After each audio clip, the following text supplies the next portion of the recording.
Hello, everyone, and welcome to Talk Nerdy. Today is Monday, April 15th, 2024, and I'm the host of the show, Cara Santa Maria. And for those of you joining me this week who had the opportunity to see the eclipse last week, I know we air on Mondays, and so last Monday when this went to air, I was actively observing totality in Texas, along with The Skeptic's Guide to the Universe, which is the other podcast that I work on. We did some shows over the weekend, and then we got to kind of just get together with family and observe the eclipse. We had like 4 minutes of totality. It was very touch and go because it was cloudy all day. The weather report was not looking good, but as predicted by many astronomers in our audience, about, I'd say 20 minutes before totality, the clouds just fully parted, and they stayed parted for the entire totality and for almost the entire second half of the eclipse. So we were able to get some just incredible observations in. It was my second, but for a lot of the folks that I was with, it was their first. So I got to see it through their eyes, and there were some tears. It was definitely emotional, and those of you who got to participate as well, I hope it was as good for you as it was for me. And I've been like enjoying seeing some of the posts that you've put on social media and some of the messages that you've sent our way. I also wanted to announce before we dive into this week's episode that I am coming up on my 500th episode of Talk Nerdy. So that's, 10 years now. We started in 2014, and I want to do something kind of special for the 500th episode. I think I want to do an AMA and Ask Me Anything. I have already solicited some questions from the patrons, those of you who contribute to the show, and I've also asked for questions on Twitter and Instagram. But for those of you who maybe aren't on social media, or who are but never saw those posts, I hope that you will reach out to me and let me know some of your questions that you would like to hear me answer on air. And you can do that, again, via social media or via the sort of Patreon. There's a messenger within there. But yeah, hit me up and let me know, because I'd like to answer as many of your questions as possible. All right, so speaking of patrons, I want to thank those of you who make Talk Nerdy possible each and every week.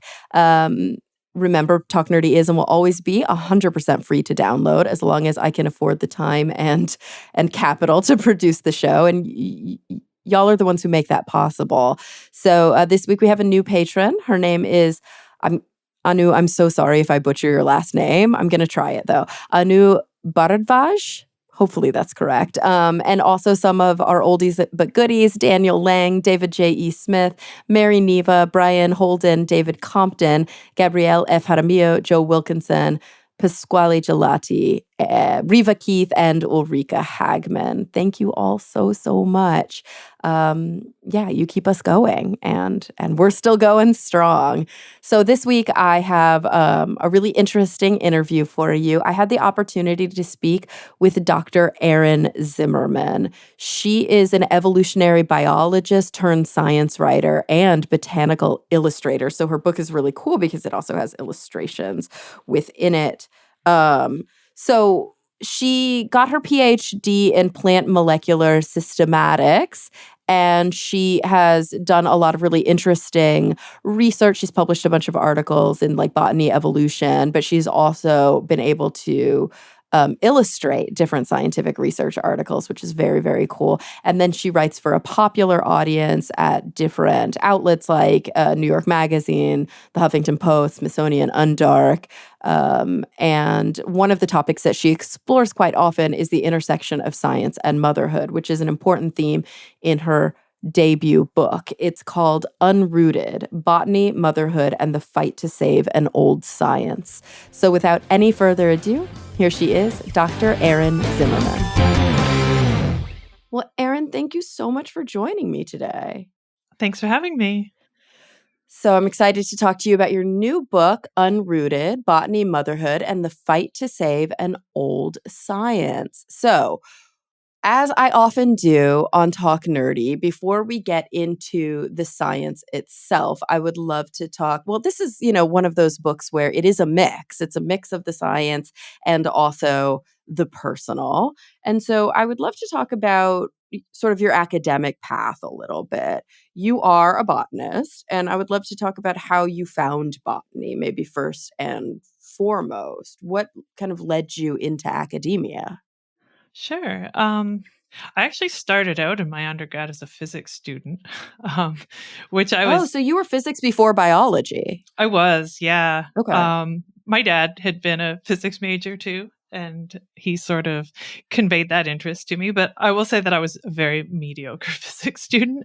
I struggled with it a lot. I liked it, but I struggled with it a lot. And then one day, it was kind of this eureka moment for me, actually, because I was looking at a newspaper and they had an ad about a local orchid show, and I had orchids, I don't know, like the picture looked cool, so I showed up, and I don't know, it was this weird kind of life changing moment, because I grew up on a farm, I grew up around plants, um, but these were so different and like so different from what we're used to here, these epiphytes with like their specialized roots and these very different flowers, and it shifted me, this random moment, and I ended up kind of saying, well, maybe physics isn't it for me, and I started taking botany courses. Loved it. Like I felt like I'd come home. It was perfect. And so from there I took a brief diversion actually into mycology. My master's is in mycorrhizae, genetics of mycorrhizae, which is, of course, plant related. These are fungi that live in the roots of plants. But my PhD was where it all came together for me. I worked on the systematics of a group called the Dialyanae. It's a group of about 90 legume species. With legumes, we normally think of like peas and beans, but in the tropics, they're giant trees. It's a really big family. So I had about 90 species that I was trying to work out the evolutionary history of. And a major component of the project was morphology, which is studying the external structure of the plants. So a big part of my PhD was sitting with a microscope, looking at herbarium specimens and dissecting flowers. And that was sort of perfection for me. I knew I would always be studying plants from that point. Yeah. What brought a rural Canadian to tropical plants? Dumb luck. Um, I fell in with a wonderful PhD supervisor who studies a subfamily called the Caesalpinioideae. She's a systematist, and they are mostly tropical plants. So, and I actually did get to go to the tropics to collect. I spent 6 weeks in Guyana collecting a lot of different things, but looking also for my plants. I never found any of them. That wasn't the point of the trip. It was fine, but I never actually did find any of my own. Yeah, so really just dumb luck, I have to say. And so you're studying these big legumes. You're sitting under the microscope looking at them. You're realizing you're falling deeper and deeper in love with these tropical plants, realizing this is heaven and that you made the right choice in leaving physics. And where does this take you? You're thinking, this is my life. This is what I'm gonna do. Is it what you do? The end of your PhD is kind of where the shit hits the fan a little bit, because there's a lot of freedom in what you can do as a PhD project, because you're sort of under someone's protection in a way. So when you leave grad school and you go to kind of try and sit at the grown up table, you find out you don't have so much freedom in what you get to do. And I had a very hard time finding another project where I could do the same kind of work, at least without moving very far away, which at that point was not really going to work for me. So I ended up as a postdoc. I mean, the plan was always to stay in research, become a botanist. And I thought, well, somewhere down the road, maybe I'm going to have this freedom to work on morphology again. Uh, so for my postdoc, I ended up in transcriptomics and bioinformatics, which had not been the plan, but Those topics are very cool in their own way. Like I really learned to love the programming I got to do. Um, Taking these massive genetic data sets and kind of trying to tease answers out of them. So yeah, that was enjoyable in its own way, and was sort of the idea was that it was all working towards continuing on a career in research. And while you're sort of doing this, you also are, or maybe I should ask, are you at this point already honing your skills as as a scientific illustrator? Was this a new skill? Had you always been somebody who was interested in art? I guess I'd always been someone who drew things. But no, I wouldn't say it was a strong interest before like my PhD. Um, I started just sketching my plants. Like it goes hand in hand with morphology really nicely. I started sketching my plants as I was studying them to sort of force myself to understand them better. And then at a conference, like these would have just been pencil sketches at this point, but at a conference, I lucked into a workshop given by a professional illustrator called Alice Tangerini, who works for the Smithsonian. And she taught a small group of people how to do pen and ink illustrations. And that was another like eureka falling in love moment for me because I just love the look of pen and ink illustrations. It's very unforgiving compared to something like pencil, but it looks so cool, I think. So from there on in, I was working in pen and ink and trying to do what work I could. I mean, it's certainly not an easy thing to get to do a lot of. There's not a huge call for botanical illustrators, but I did get to illustrate a new species at one point. And mine is the illustration that goes with like the official description. So I was really proud and happy to have gotten to do that. Did you get to illustrate in your own dissertation at all? I illustrated to some extent all of the publications that came. So there were 3 publications from my PhD, and I illustrated all 3 of them. My supervisor was so great about this. It wasn't something she needed to let me do, and it was certainly time consuming, but she just saw that this was an interest and maybe a talent of mine and let me run with it, which I'm so thankful for.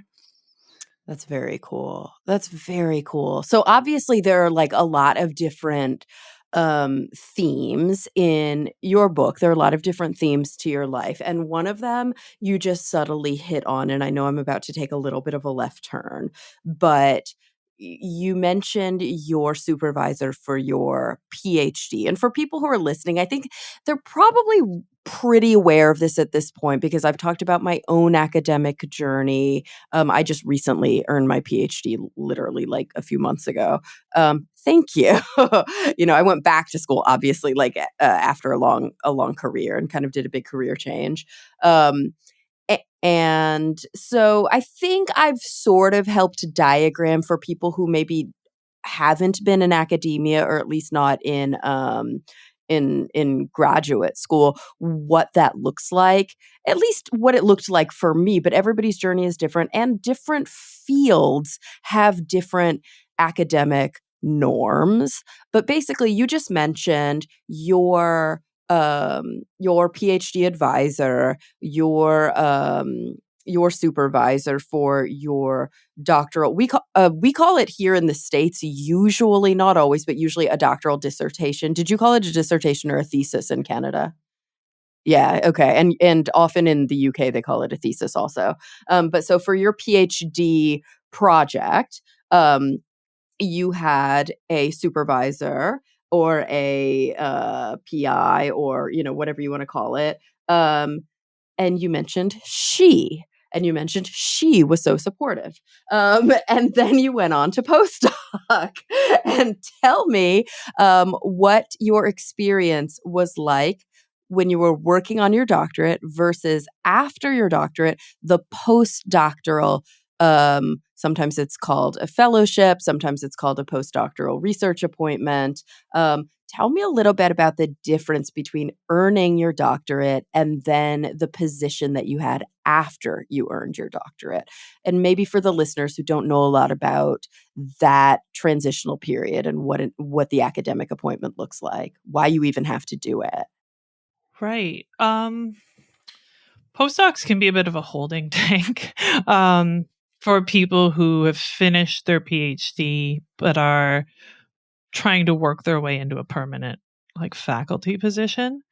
In the life sciences, it tends to be a rather long period. I think in the hard sciences, life science had one of the longer average spans. Like these appointments run a year or two, but you can end up doing several of them back to back. Yeah, I It don't tends envy. Oof, it's so different for you guys. So I'm in my postdoc right now, but I'm a clinical psychologist. And so it's a different world. Our postdocs are very specifically intended to be a position where you earn the hours that you need under supervision to qualify for your license so you can practice independently. And so it's almost yeah, that is exclusively different. 1 year, you know? Oh, okay. It's like, and it's you. There's nothing that says you have to keep doing it. You do it, you get it done, you check off all of the requirements that you need, and the only thing kind of holding you back and forcing you to keep doing a postdoc is if you don't pass your licensing exam or if you haven't collected the hours that you need or whatever. But it's a What a very nice different thing. system. Right, because it's not research based. I mean, if I wanted to do a research postdoc on top of a clinical postdoc, that would take more time. But for me, it's only clinical. That's why. So, I mean, my degree was also a research degree. I got a PhD, not a PsyD, but I digress. A research PhD in a research field like biology, yeah, you can end up doing. I know people who have been postdocs for like 6, 8 years, Yeah. like, Yeah. ugh, It and it's doesn't just have the nice end on it that yours sounds like. Like, what a nice system. You right, don't and know how and long you're going to postdoc for. and you are getting paid like nothing. Yeah, you are getting paid, but yeah, In air quotes, yeah. yeah. And like, I don't know what your system is like necessarily in the States or between disciplines, but like mine didn't come with any benefits or anything. It was just Oh, straight no, pay. that's terrible. Like, I don't get Well, paid it's that well in the hospital, but and it's all relative. Like, it's not terrible, but compared to, like, a psychologist, like a full licensed psychologist, I get paid a fraction of what I'm gonna make once yeah, I'm independent, but I get full benefits, and they really take care of me in a lot of ways. that's nice. So, I yeah, that's mean, really unfortunate. it's a kind of instability that you can kind of deal with when you're a grad student because of the age most people are when they're grad students. Right, when But you're in your 20s, it's a different animal. yeah, when you postdoc, usually you're getting older, and like for a lot of people, it's when you want to start your family, which makes that insecurity suddenly a lot harder to deal with. And like if you want to keep at it, you're also looking at kind of a nomadic lifestyle, which you can do with kids, but not everyone wants to. So yeah, it gets Right, because you have complicated. to take what you can get sometimes. You might not be lucky enough to Definitely. find a postdoc that's local. They are competitive. Yeah. Right. Um, Oof. So where did you end up? Like, so where did you do your PhD? at the University of Montreal. Okay. And where did you grow up? Like, was that nearby? No, Uh, I grew up in southwestern Ontario, gotcha. So which you're is all, go ahead. about 500 miles from Montreal. Okay. So you're already far from like your childhood home and from like your family and everything you know. And then you finish your PhD, you're trying to figure out what you want to do next. Where did you end up going for your postdoc? Back into Ontario. I Okay. was at a government facility. Okay. Yeah. And I Were you mean, excited about this choice? Was this like, ooh, yeah, this I'm is what I always excited to wanted? start a new project, Good. and I was intrigued by learning a new area, like learning a new Hmm. subfield. Yeah. Good. Okay. Um, Starting so like strong. to compare and contrast, like I didn't I know that there are a lot of women who will run into problems a lot earlier than I did. I was lucky. Like, I had a great PhD supervisor. I really didn't run into problems until I became a parent, which is a very common thing to do when you're a postdoc because you're at that age. Um, and like when you're in your 20s or however old and you don't have kids or other caregiving responsibilities, you can be all in on your research. You do the long hours, you do the weekends. Um, but when you become a parent, suddenly you can't. You just can't. And your personal life unavoidably bleeds into your professional life. You may need to breastfeed, like you may need to pump milk for your child during work hours. You may need to, almost certainly will have to be away from work a lot because you have a sick child, and they've just been kicked out of daycare, and that's a problem that's only gotten worse post pandemic. So you have to bend your work life around your personal life a bit. You have to have some accommodation. Which I'm sorry, but like, shouldn't we all do that anyway? Yes, we should. And I mean, there are plenty of people out there who have caregiving responsibilities at an earlier point in life for reasons other than being a parent. And I'm sure that those people hit that wall a lot earlier than I did. And then there are people like, so I'm 40. It took me a long time to figure this out, but I don't have children. I'm child free. And I don't, have caregiver responsibilities yet. My parents are aging, but I'm not there yet. So, the only caregiver responsibility I have is to my aging dog, and to myself. And it took me until I was in my 40s to realize like also need to care for myself. And Hmm. I want to have boundaries with work so that I have a quality of life I enjoy, Like I do think that work is not everything, and Yeah. it's healthy to have a good lifestyle, that like I am not willing to live for my work. It's Well, just then I not the think lifestyle I that's want. one of the things about science is that it's framed as this grand calling, Right. and it Mhm. kind of is, right? But because it's this calling, it should take precedence over everything. But Mhm. in reality, it's a job and you have to negotiate boundaries between your job and your personal life and your own needs. Yes. But we're pushed to put up with a lot more because you should want to sacrifice it for your calling, kind of thing. Yeah, and I think we see this too in my field is weird. Psychology is sort of at the intersection, especially because I do health psychology. It's at the intersection between science and medicine. But And I you'd think you hope they'd also be see more that aware of these problems. yeah, you see it yeah, exactly. Like I'm also more aware in some ways of the solutions to the problems, yet we ourselves sometimes struggle even to the same extent or worse. But yeah, medicine is the same way. Like you're acutely aware of the needs of your patients, and somehow it's like this greater calling, and you're supposed to, I don't know, like put yourself on the line in this way that's so unhealthy.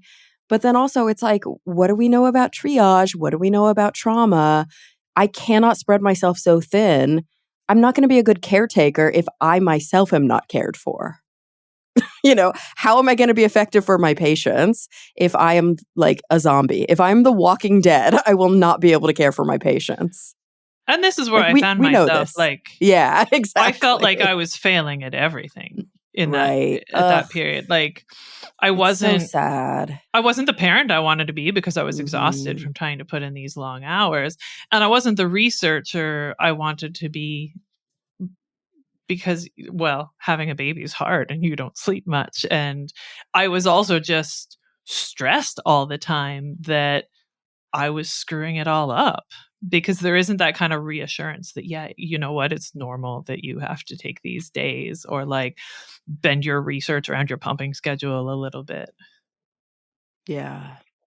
And so how old, I mean, you don't have to tell us how old you were, but like how old was your kid at this point? Sort of what was the timeline? Um, let's see. Well, I was back to research, like back in the lab when my daughter was 3.5 months. Which this is where I see a major divide between Canadians and Americans, because I think this is fairly maybe normal in the United States. Here, people are appalled by this. So many people were like, "No, I'm sure you misunderstood. You don't have to go back to work yet."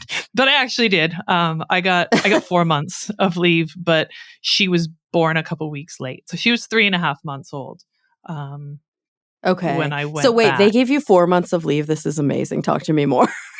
Okay. Is So is that That's funny. Like, does w- that sound like a lot to you? was it paid? It was, yes, it was paid. Yeah, that does sound like a lot. So here, there's no there's no across the board average because everybody does it differently, but that does sound like a lot. From what I understand, again, I don't have children, but one of my very best friends just had her first baby, and a lot of my other friends do have kids.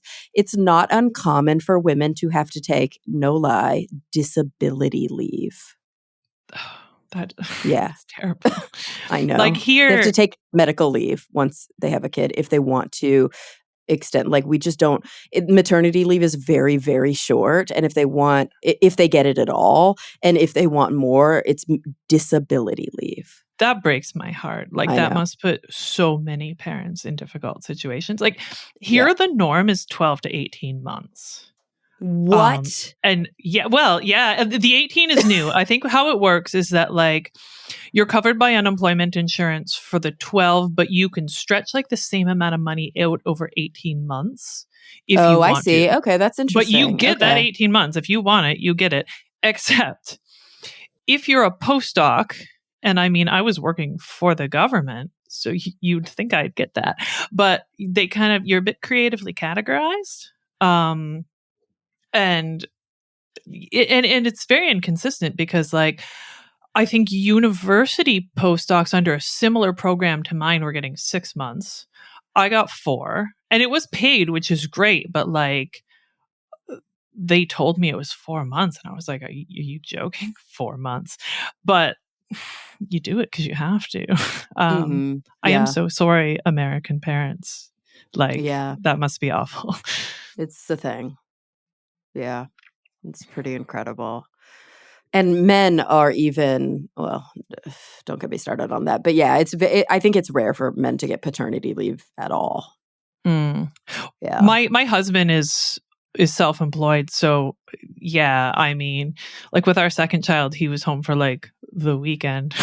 Right, um, yeah, so that's much more like it would be here. Like, a lot yeah. of men just don't stay home at all, and so, yeah, women and I think what people maybe don't realize is that not only is that bad for the husbands, right? It's bad for their mental Mhm. health, it's bad for their, healing, and it's bad for their own postpartum, sort of whatever, recovery, but it's bad for mom, right? Yeah. She doesn't get the support she needs. Yeah, it is. Um, so you went back to work pretty quickly. I mean, on a relative basis, that's Yeah. fast. How did that affect your physical and mental health? It was I did not feel myself. I mean, it's hard the first time you've had a child because you don't know what to expect, and your body changes so much. Like, I felt like I was walking around trying to work in somebody else's body for a while. Like, I remember feeling very clumsy when I got back, and you're trying for the first time in your life to work through like being really underslept. Everything just feels quite unstable. And I mean, everyone goes through this. If you have a certain amount of leeway and understanding, you're going to get through it. But it makes it's hard. It's hard at first. It's hard having a child. you know, um, I was very anxious during that period because I felt very pressured to keep up the exact schedule I had had before having my child. Oh, And so you weren't even trying to say, "This is my new normal." I was able to shift my hours slightly. to sort of accommodate daycare, like not shorten, but just shift in the day. But there wasn't an allowance for like, oh, could I work from home once in a while? To work around this. Like there weren't a lot of options. You had to, as much as possible, do exactly what you had been doing before having a child. And if you didn't, it would be subtly or not so subtly implied that you were not doing a good job and not like leading the project properly. And so I felt where do like you I felt like I was supposed to pretend I didn't have a child a lot of the right. time. And where do you think that came from? Do you think it was the culture? Do you think it was, and when I say the culture, was it the microculture of, let's say, the lab, the university, all that stuff? Do you think it was the macro culture of just society as a whole? Or do you think it was like the micro culture of sort of that was the leadership that you were dealing with? Probably yes on all counts to varying Okay. Yeah. extents. Yeah. I do Yeah. think it's very much the culture within science. Like Totally. I lurk And just within around. the patriarchy, right? Just like the Yes. society we live in, that's the culture, but specifically in science as well. Yeah. I think it's varying degrees of badness in different fields. But like I lurk around like women in science groups on like Facebook and Reddit. And God, it is so upsetting how often I see posts. Literally just yesterday, I saw one on Reddit that like I could have written this as a postdoc. This poor woman was freaking out because like her child was sick again and she'd used up all her sick days and like I'm going to get fired. I'm never going to get another postdoc. And it just kills me to read this stuff because I felt very much at the time like I was the only person going through this. I had never heard this specific issue discussed. And I think a lot of people feel that way. And you're not in your best mind to like objectively assess the problem at that moment. I was definitely at my least able to step back and be analytical about what was happening to me. It makes me so sad to think that so many women go through this at that point in their career. And like, if you look at the stats, they did an 8-year long study. I think it was PNAS, which is, quite a prestigious publication. They found that just over 40% of all American women working in STEM fields left full-time STEM employment after the birth of their first child. So like creeping up on half of them would leave after they had a child. So obviously this is quite a widespread problem. And these aren't people who would just walk away, right? Like you worked hard to get there. Yeah. And of course, this is like, it's so easy. And institutionally, it has always been the case that the woman herself is blamed for that. Like that there's some sort of failure on her part. Like, well, obviously, she's not doing something enough to manage it all, as opposed to saying, what is it institutionally that's not working for these women? What is it that they're failing at that's not allowing them to be able to have a kid and still do their jobs? That's a And really it good just, point. I think a right? lot of the time it looks externally like it was just a personal choice that this woman Yeah, made and not her finally folding under just a lot of systemic inordinate pressure. pressure. Yeah. And it's like, I think about, I don't know, did you ever watch Lessons in Chemistry? It was an Apple It's been TV show. recommended to me multiple times, but I Mhm. have not yet. So I'm not gonna, I mean, this is kind of a massive spoiler alert, so apologies to you, but it Okay.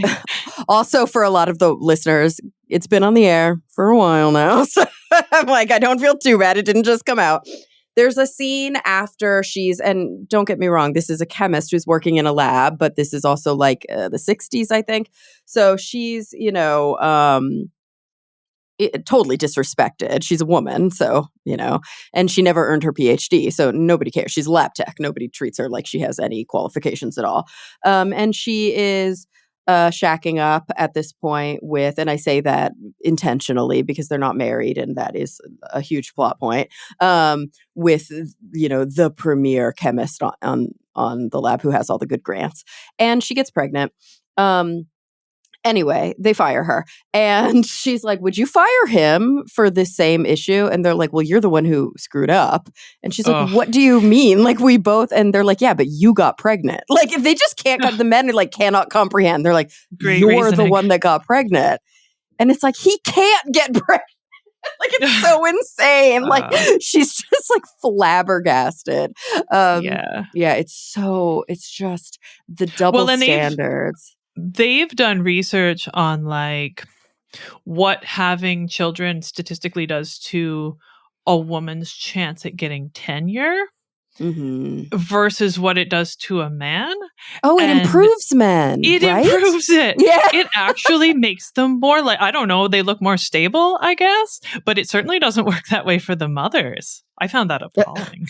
Oh, yeah. I saw some meme the other day, like on Instagram or something. It was some dude who was like, in the last 10 years, I earned my PhD, qualified for tenure, did this, did that, bought a new home, blah, blah, blah. How do I do it? And like somebody like kind of quote tweeted it or whatever. And they were like, your wife. It's always the wife. You did it because you have a wife. Like, spoiler alert. How many times do we have to have this conversation?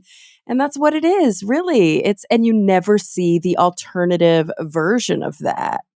It's never the woman saying, how do I do it? Stay at home dad, because that's not normative in our society. Slightly more than it used to be, but certainly. Yeah, it's getting there. Yeah, it's getting there. But it's tough, man.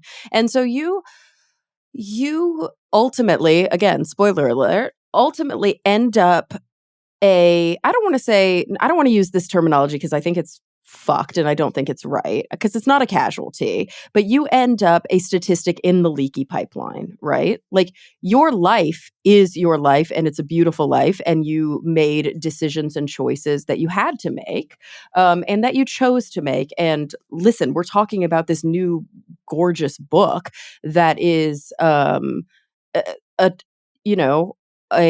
a part of your path. And we all have these really wonderful paths. I think back to my path. The very first time I started a PhD, I left. I'm at 40, just finishing my second attempt at a PhD. And I'm so glad I did because along the way, I ended up with like 3 Emmys. It's weird. I never thought I'd be working in TV and I never would have, right? I never would have done that if I hadn't dropped out of my first PhD. It was never on the agenda. And I love that random doors open sometimes when we make choices that we never would have thought to make. But, when we look at that classic conversation about the leaky pipeline, this is what we're talking about, right? This pipeline is built, sadly, for men. And I'm sure, like on paper, I definitely look like a bad investment. Like I got a free ride for my PhD. I had a full scholarship. Well, thank damn you, it, answer. I'm glad about that. That makes me thrilled. Would they say that was money well invested? Now I don't know. I'm not in research anymore. Like I certainly don't regret any of it. I'm using my PhD right now as far as I'm concerned, but yes, exactly. You're in public science communication, which is a massive payoff on an investment. That is a huge ROI because there are a lot of people now who are educated about science and who are making decisions in their day-to-day lives that affect policy, that affect the way that they vote. I think that sometimes we really minimize the ROI of what we put into researchers that ultimately end up in science communication. Oh, I because agree. It's harder I to feel measure. like I stand to do personally more good now than I would have in research. That's great. And I'm glad that you see that because I think that public science communicators are undervalued because it's just harder to measure. It's harder to see the ROI on paper because we just don't really have the statistical tools person to person to measure them. We can There's measure no them sort of factor grossly. for science communicators. Exactly. Yeah, and honestly, not the impact factor is it's a dumb statistic. Great, it doesn't tell us that much. We can see it kind of what's the word I'm looking for? Like we can see the impact of public psychom kind of holistically, but it's really hard to see individual actors. It's hard to see that impact. Yeah. Oh, I'm so glad. But I'm glad that you see that, because I think sometimes, especially early on, but how far removed are you at this point? Like, how long has it been since you left academia and have been doing this kind of work? I left in 2016, so it has been a while. Okay. Okay. Not that I've long. That's tried only, what, 8 years? It has gone by quickly. I've Yeah, tried to stay exactly. close. Like, Hmm. I'm the editor for a scientific a botanical society bulletin here in Canada. So like I like that because it keeps me in contact with a lot of Canadian botanists, and like I've written for the University of Oxford Press, doing like summaries of like plain language summaries of publications that came out. So I try to stay as close to the research as I can because I want to stay current. Well, and it's such a good use of your skill set, because some public science communicators, especially the ones who come from journalism and not academic science, might not have the skill set to be able to read the really wonky science publications. But you can. You can read Yeah, them there's a perfectly. slice of SciComm where it's really beneficial to have a Yeah, PhD in that area. totally. Yeah, that's great. That's really great. And so so is that mostly, like, where else have you been using your efforts in those last 8 years, other than, what were we all really doing during COVID, honestly? But I've just what been have kind you of been up to? feeling my way around to see what worked. Like I've done Yeah. freelancing, I've done sort of the institutional type stuff. I did some medical ghostwriting, which is Mm. fun and well paid, though it doesn't build up your portfolio. But Mhm. the book came about because there were just a couple things I could never let go of after having left Mhm. research that I felt like I almost had to kind of exercise by getting out there. So that's where the book came from. Like I knew pretty quickly that I was going to try and turn this into a book. I had some things I had to say that I couldn't say briefly. So yeah, a Yeah. lot of that time was working towards this, I will say. Can we take just a tiny bit of time while we have it? We've still got a tiny bit of time here on the show, only just because, my feminine rage cannot be quelled, to talk about some of those more specific examples, because we've talked about it a little more broadly, the institutional pressures that are squeezing women in the sort of, let's say, undergrad, where we have a ton of women, especially in the life sciences. We're outnumbering young men in the life sciences. And then we're starting to see the big squeeze, right? And I think we often will talk about, like, motherhood as an example, but I'm a perfect example of somebody who, like, I never wanted to be a mother. I never ended up being a mother, and I was still squeezed out in a lot of ways, or at least squeezed into a different. I started in psychology, but then I went into neuroscience. So I was in the biology department for my master's, but then I went back. I went back into psychology, which is dominated by women, because I did not feel comfortable or safe in biology. And I think we see that squeeze still. And it had nothing to do with motherhood for me. It had other examples of horrific sexism. And so, if we could talk about, maybe, we've mentioned some of these institutional examples, and obviously only insofar as you're comfortable talking about some maybe more personal, or at least some more individualistic examples of that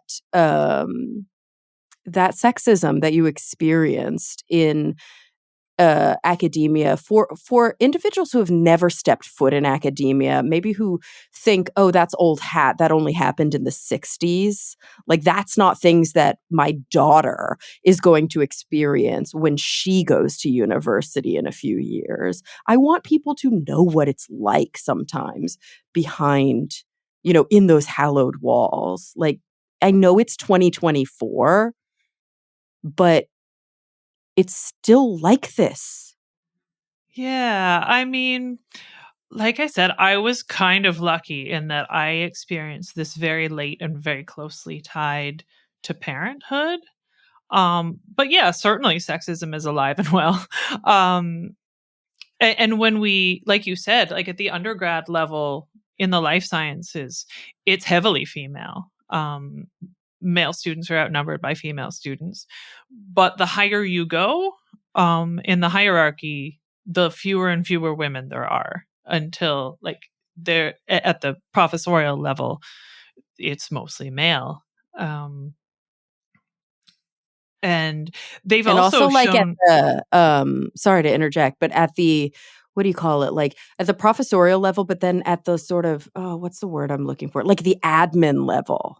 Like that's always worried me is like when you need to file a complaint with like the dean or you need to start talking to admin, like they're all men. yes, like the It's top like there's no leadership women up there. does tend to be male. Yeah. Yeah.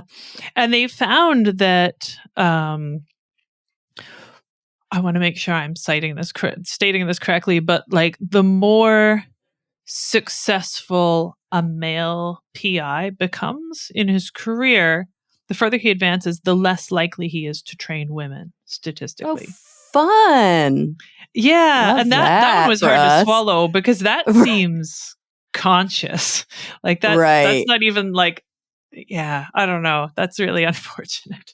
Oh But I was gosh. It's lucky. I almost like had a he woman becomes for more, an quote, advisor. risk averse, Yeah. which is Women being really so frustrating. risky. Exactly. Well, you see it with Yeah. all the like Me Too stuff. You see all these men who are like, well, now I'm scared to hire women. And it's like, really? Uh, What does that say about you, dude?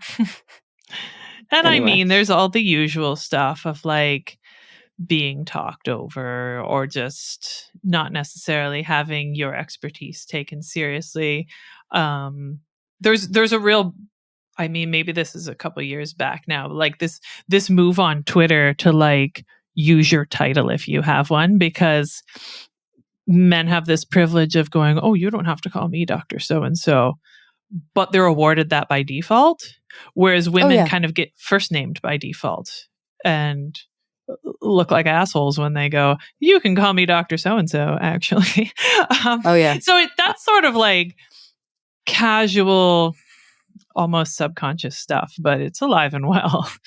Mm-hmm.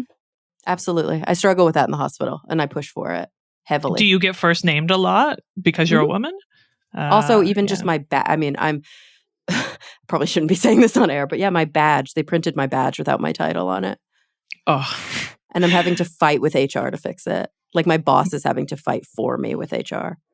my husband and I are constantly addressed as Dr. and Mrs., which Yeah. drives me Oh my crazy. gosh, that's so frustrating. Oh, kills me. Luckily, my bosses are like huge advocates for me. And every time I enter the room, it's, they introduce me with my full title.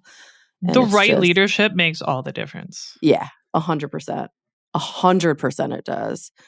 Because you need people. I mean, we know this, right?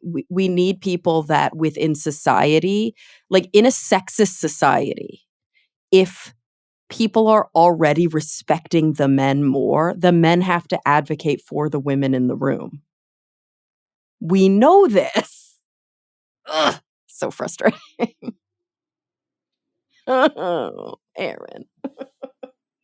Dr. Erin.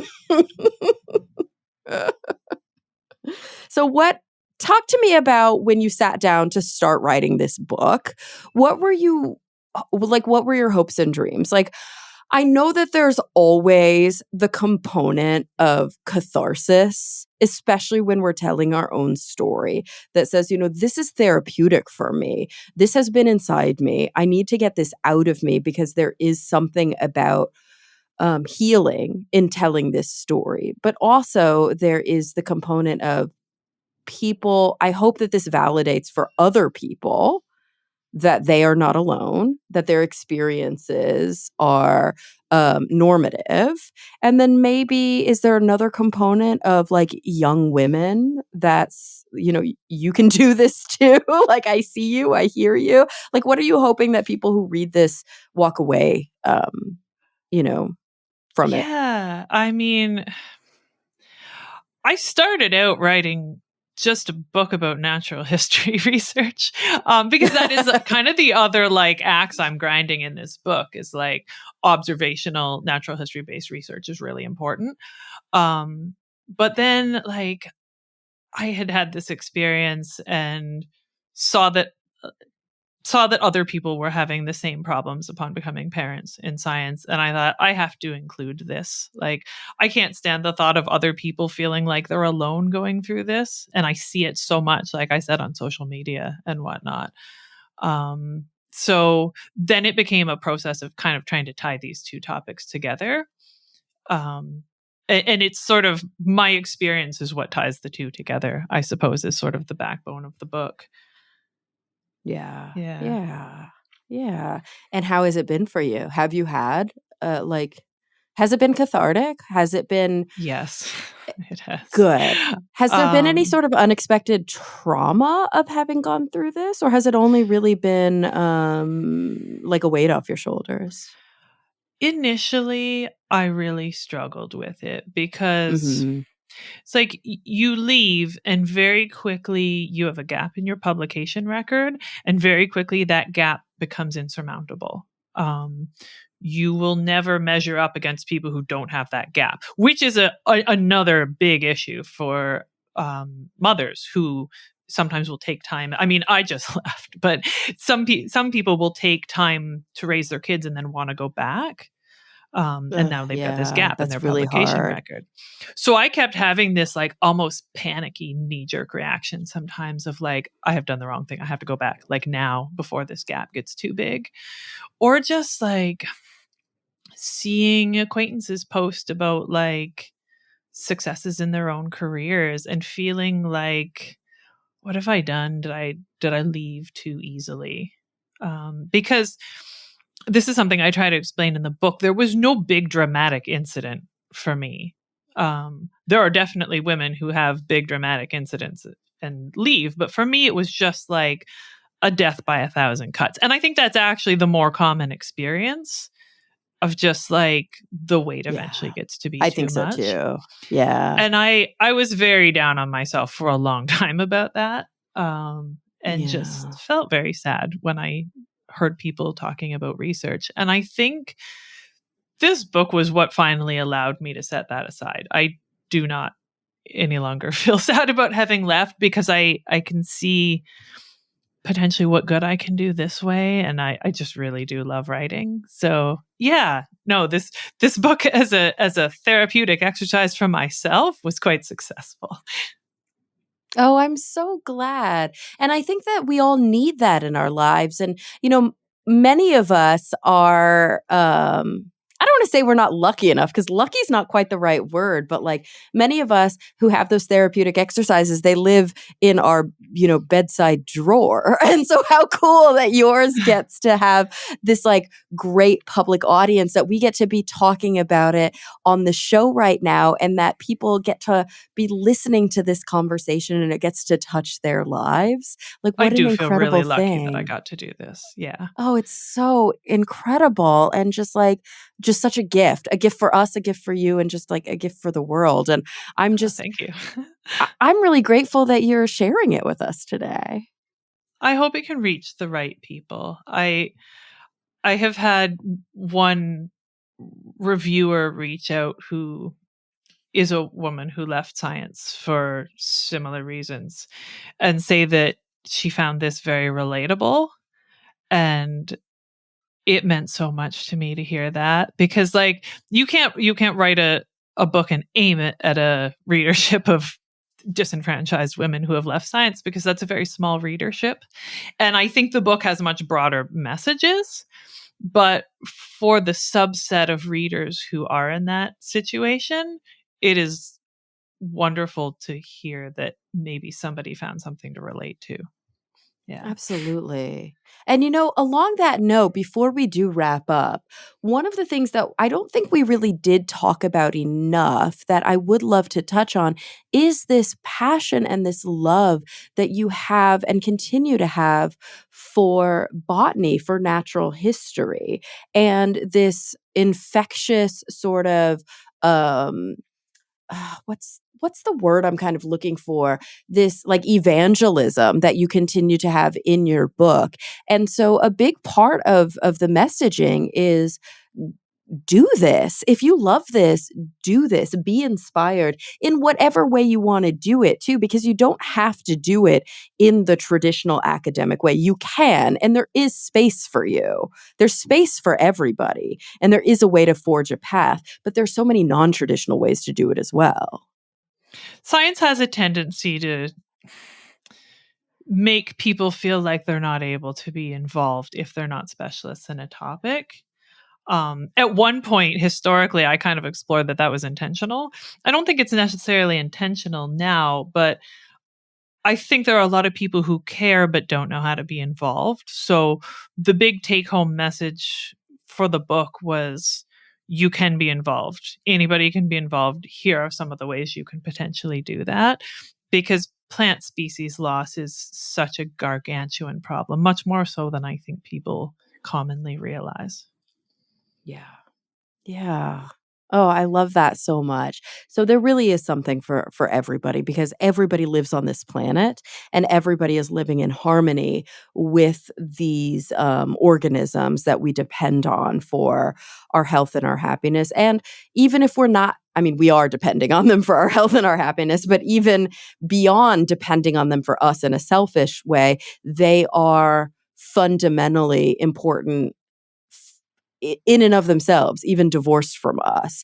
And so that story, separate and intertwined with this beautiful story of feminism and strength, is so important on its own. And so really this book is, I think, for everyone. And because of that, I love it even more. So thank you so much for being here and for sharing it with us. Thank you. Thank you for having me. Thank you for Absolutely. letting me talk about it. Oh, of course, of course. Well, everyone, the book is Unrooted: Botany, Motherhood, and the Fight to Save an Old Science by Dr. Erin Zimmerman. And everybody listening, thank you for coming back week after week. I'm really looking forward to the next time we all get together to talk nerdy.